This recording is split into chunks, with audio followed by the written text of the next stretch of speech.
لازم نربحوا الوقت. الحل في ربح الوقت. الوقت كيف نربحوه؟ الجزائر ممثله ب 48 ولايه، 48 ولايه بجميع اطيافها.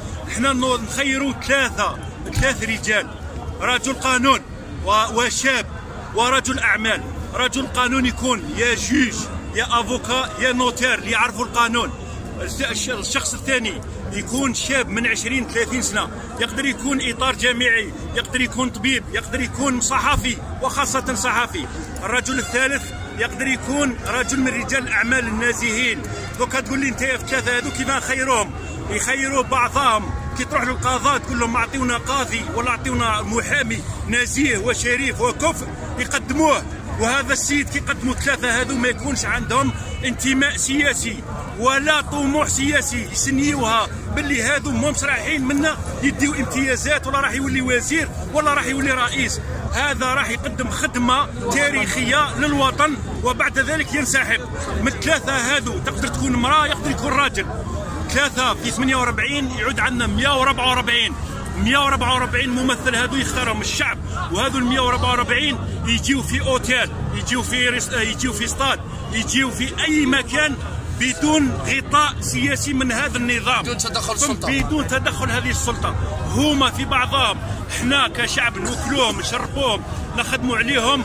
144 يخرجوا لنا 22، يخرجوا لنا في بعضهم 22 الاكفاء منهم، ويكونوا 8 قضاة و7 ليجيون من 20 30 سنه، ويكونوا 7 من رجال الاعمال. 7 14 بلس 8 صافي 22. لي 22 هذو انا لا اقترحتها نسبه لاكتمال مسير الثوره اللي داروه الجماعه في 54 اللي اجتمعوا باه ندلعوا الثوره التحريريه اللي حروا بها البلاد هذه.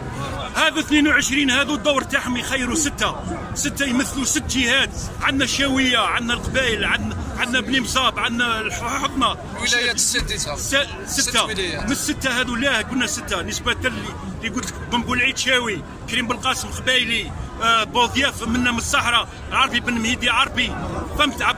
هذو الناس يمثلوا جميع الجهات. الستة هذو يخيروا رئيس، والرئيس هذا يكون هو رئيس الندوة الوطنية التي تشرف على انتخابات وعلى خارطة طريق اللي راح تكون من بعد. في هذوك 22 يديروا البنود، كيف ننتخبوا رئيس، كيف ننتخبوا برلمان، كيف نديروا دستور جديد. هذو بعد ذلك يعيطوا للأحزاب يقول لهم ارواحوا شاركوا، واللي عطاه الشعب مبروك عليه، واللي ما عطاهش ما يخرجش وخلاص. هذا هو، هذه له درناها باه ما نقسيوش خاوتنا، خاطرش هما الجزائريين مهما يكون هما غرر بهم. هو يقول لك غروا بيا، داروا بيا، انا ما دريتهاش هكذا، رايحين ننفيهم ما نقدروش. لازم سياسه الاقصاء هذه اللي راهم يلعبوا عليها. احنا في الشعب هذا لازم ما تكونش، احنا وكل خاوه، ولازم نطلعوا البلاد مع بعض، واخطاء السابق ما نعاودوهاش. لكن داروا جماعه ولا 10 ولا 20 هذه مش محسوبه على جميع الشعب الجزائري. فهمت؟